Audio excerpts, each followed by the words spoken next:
बातमीचे प्रायोजक आहेत Iqbal fashion, बेगमपेठ market, Solapur. देशभरात शनिवारी मुस्लिम समाजाकडून विविध ठिकाणी नमाज अदा करून बकरी ईद साजरी करण्यात आली।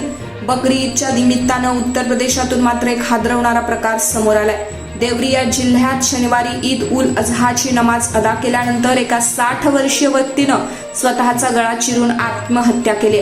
आवाज ऐकून कुटुंबियांनी वृद्धाला गोरखपूर येथील BRD मेडिकल कॉलेजमध्ये नेले, मात्र तोपर्यंत खूप उशीर झाला होता। डॉक्टरांनी त्या व्यक्तीला मृत घोषित केले। घटनेची माहिती मिळताच पोलिसांनी घटनास्थळी धाव घेतली।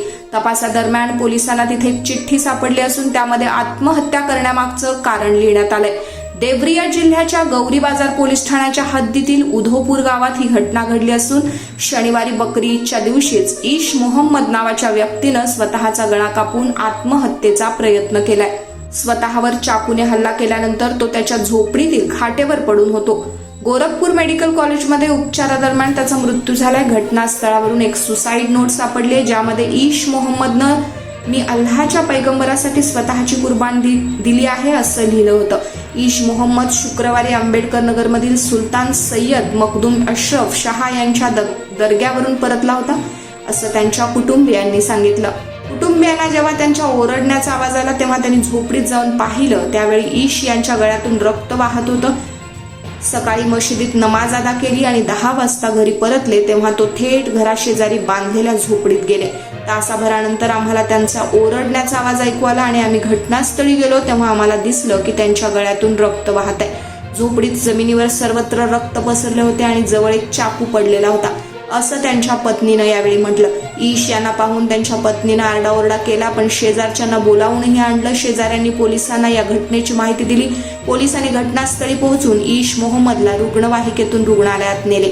त्याची गंभीर प्रकृती पाहून डॉक्टरांनी गोरखपूर मेडिकल कॉलेजमध्ये हलवले। तिथे उपचारादरम्यान त्यांचा मृत्यू झाला। त्यावेळी ईश याच्या मुलाने वडिलाबाबत ही माहिती दिली। उपचारादरम्यानही वडील विचित्र वागत होते। मी त्यांच्या जवळ गेलो तेव्हा त्यांनी मला लाथ मारून हाकलून दिले। वडिलांची मानसिक स्थिती ठीक नव्हती असं देखील अहमदने सांगितलंय। सकाळपर्यंत सगळं ठीक होतं। माझा नवरा अंघोळ करून सकाळी 7 वाजता नमाज पठण करायला गेला होता। मशिदीतून परतल्यानंतर त्याने प्रार्थना केली आणि तो म्हणाला की तो सर्वांसोबत बसून जेवेल। त्यानंतर तो एकटाच बसला। मी जेवण बनवत होते। मी 3 वेळा त्याला भेटायला गेले आणि ते एकटेच बसले होते। चौथ्यांदा त्याला भेटायला गेलो। चौथ्यांदा जेव्हा पाहिलं तेव्हा ते तिथे खाटावरती पडलेले होते असं ईश मोहम्मद यांच्या पत्नीने सांगितलंय। सुसाईड नोटमध्ये लिहिलंय तरी काय, एक माणूस आपल्या मुलासारखा बकरा पाळतो आणि नंतर त्याची कुर्बानी देतो। तो देखील एक जिवंत प्राणी आहे। खरी कुर्बानी तीच आहे जो माणूस स्वतः देतो। मी अल्लाहच्या पैगंबराच्या नावानं स्वतःचं बलिदान देतोय। मला कोणीही मारलं नाही। मला शांतपणे दफन करा। कोणाचीही भीती बाळगू नका असं सुसाईड नोटमध्ये म्हटलंय। तुम्हाला पाहिजे एक उत्तम विवाह कलेक्शनचा अनुभव? सोलापूरमध्ये एकाच ठिकाणी सर्व काही मिळायला हवंय?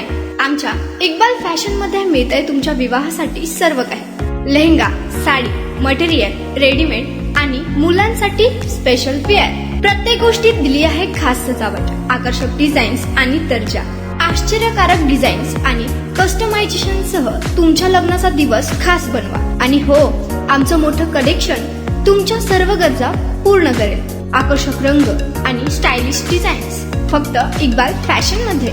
इक्बाल फॅशन सोलापूरचं अग्रगण्य विवाहासाठीच्या कलेक्शनसाठी आणि तुमच्या सुंदर दिवशी आणा इक्बाल फॅशनचा स्पर्श। मग आताच भेट द्या इक्बाल फॅशनला। आमचा पत्ता बेगमपेठ मार्केट, सोलापूर।